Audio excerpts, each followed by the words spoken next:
কাজটা শেষ করে আসছি। তোমরা খেয়ে নাও, আমি শাক বিক্রি করতে বাজারে যাচ্ছি।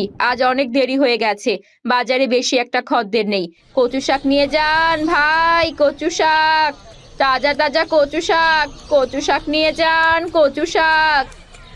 আরে ভাবি, আপনি বাজারে আইছেন শাক বিক্রি করতে? তা মতিন ভাই কই গেছে? আপনার ভাই আজ কয়দিন হলো অসুস্থ, মাছ ধরতে যেতে পারছে না, তাই শাক বিক্রি করতে এলাম। অন্তত ঘরে চাল ডাল নিয়ে যেতে পারবো। ভাই শাক নিয়ে যান, একদম টাটকা। দেন ভাবি, লইয়া যাই। আমি আজকে একটা ইলিশ মাছ কিনছি, বউয়ের আবার কচু শাক অনেক পছন্দ। তাহলে তো ভালোই হয়, এই নিন কচু শাক, আবার আসবেন ভাই। আচ্ছা ঠিক আছে। আর কিছু শাক বাকি ছিল, বিক্রি করতে পারলে ভালোই হতো, কিন্তু বৃষ্টিতে কে এই শাক কিনবে। এই কচু শাক আমায় দিবি?